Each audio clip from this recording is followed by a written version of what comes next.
ईंधन से भरा ट्रक HR नंबर 1999 में अंबाला से लद्दाख के लिए ईंधन लेकर निकला। पूरा दिन सफ़र करने के बाद दिन ढलते ढलते ड्राइवर और उसका साथी ईंधन से लैस ट्रक लेकर मनाली पहुंचे। प्लान के अनुसार उस रात मनाली में रुकना तय था, लेकिन खाना पीना करने के बाद हैवी डिमांड के चलते उन्हें उस रात ही लद्दाख निकलने के ऑर्डर दिए गए, जिस कारण मजबूरन पूरा दिन सफ़र किए ड्राइवर और उसका हेल्पर ना चाहते हुए भी उन्हें लद्दाख के लिए उस ही रात निकलना पड़ा। रात के अंधेरे में रोहतांग पास क्रॉस करते हुए सरचू पहुंचकर ड्राइवर ठंडे पानी से अपना मुंह धोता है और फिर से सफ़र जारी करता है। कुछ ही दूर चलने पर गाटा लूप्स नामक जगह की चढ़ाई शुरू हो गई। चढ़ाई के 14th बैंड यानी 14वें मोड़ पर पहुंचकर हेल्पर कहता है, उस्ताद इंजन से धुआं निकल रहा है। और वैसे ही ट्रक बंद हो गया। धुआं देख ट्रक ड्राइवर हक्का बक्का रह गया, क्योंकि समय, जगह और ट्रक का खराब होना किसी बड़ी मुसीबत से कम नहीं था। ड्राइवर की लाख कोशिश करने के बाद भी ट्रक ठीक होने का नाम ही नहीं ले रहा था। ये देख ड्राइवर की हालत और ज़्यादा खराब हो गई और हेल्पर से कहा, हम बहुत बुरे फंस गए। और दोनों सुबह होने का इंतजार करने लगे। सूरज उगते ही एक आस की किरण जागी कि कोई ना कोई तो यहाँ से गुजरेगा। दोपहर के 1 बजे तक किसी भी तरह की हेल्प ना मिलने के कारण ड्राइवर ने कहा, 30 किलोमीटर पैदल सरचू पहुंचकर मदद लाने के अलावा कोई रास्ता नहीं है। इसके बाद दोनों ने सुनिश्चित किया कि ड्राइवर मैकेनिक की खोज में सरचू निकलेगा और हेल्पर ट्रक में ही रुकेगा। फिर ड्राइवर ने कहा, तो अपना ख्याल रखिए, मैं रात ढलते ढलते कुछ ना कुछ जुगाड़ लेकर आऊँगा। यह कहकर ड्राइवर सरचू की ओर निकल जाता है और यह बिछड़ना और बड़ी मुसीबत लाने वाला था। चलो कुछ तो समाधान ले ही आएंगे उस्ताद। इसी आस में रात होना शुरू हो गई और साथ में बर्फ पड़ना भी शुरू हो गई। गाटा लूप्स जो समुंदर तल से 17,000 फीट की ऊंचाई में होने के कारण वहां बर्फ पड़ना एक बहुत बड़ी मुसीबत का संकेत था। -5 डिग्री टेम्परेचर होने के कारण स्टोव भी नहीं जल पा रहा था और हेल्पर भूखा ही इंतजार करते करते सो गए और ड्राइवर का कोई अता पता नहीं था। इसी इंतजार में दूसरा दिन भी ढल गया। मौसम खराब होने के चलते बर्फबारी रुकने का नाम ही नहीं ले रही थी और ड्राइवर की कोई खबर नहीं थी। भूख, प्यास और ठंडी के कारण हेल्पर की तबीयत खराब होना शुरू हो गई।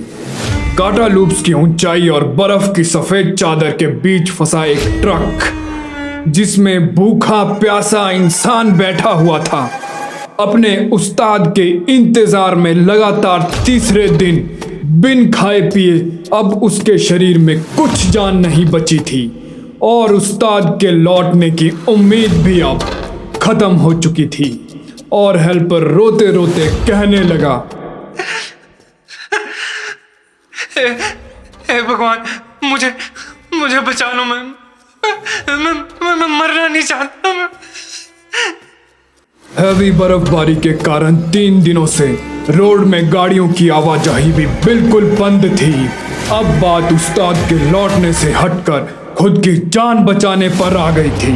वो घंटों तक उस्ताद उस्ताद चिल्लाता रहा, पर वहां उसकी चीख सुनने वाला कोई नहीं था और अब बात हद से बाहर जा चुकी थी।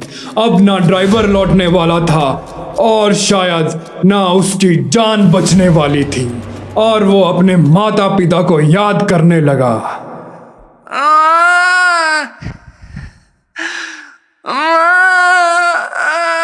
पानी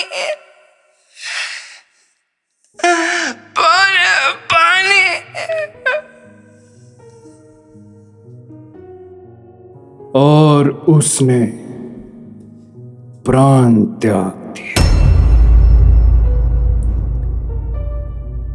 इस पूरी घटना का साक्षी वो सफेद पहाड़ और वो ट्रक था। उसके मरने के बाद भी 2 और दिन गुजर गए, पर ट्रक तक कोई पहुंच नहीं पाया। और मौत के तीसरे दिन सुबह ही गांव के कुछ लोग ड्राइवर समेत ट्रक के पास पहुंचे, जहां उन्होंने हेल्पर को मरा हुआ पाया।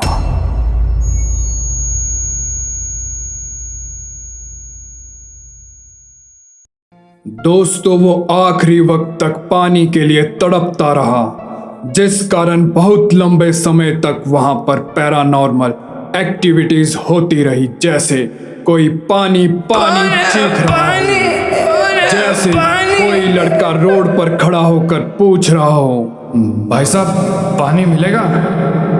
फिर जब कोई उसे पानी देने लगता तो वो एकदम से गायब हो जाता। और कई बार ऐसा लगता कि गाड़ी की सीट में पीछे कोई बैठा हुआ है, और पीछे देखने पर वो गायब हो जाता। और उस मोड़ पर रोड एक्सीडेंट एक आम बात हो चुकी थी, और एकदम से रोड में ट्रक दिखता और एकदम से ही गायब हो जाता। रात में सफर करना तो नामुमकिन हो गया था।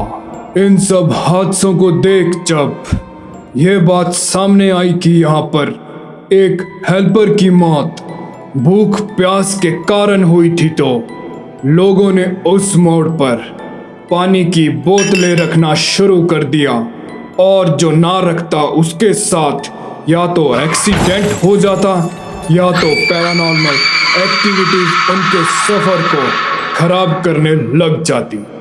उसके बाद से वहां पर एक कस्टम बन गया कि हर आने जाने वाला व्यक्ति वहां पर पानी की बोतलें रखकर ही अपना सफर जारी करता। दोस्तों, अगर आप भी वहां जाओ तो देखना आज भी वहां हजारों की संख्या में पानी की बोतलें पड़ी नजर आएंगी। अगर आप भी जब उस मोड़ पर पहुंचे तो पानी की बोतल रखना बिल्कुल मत भूलना।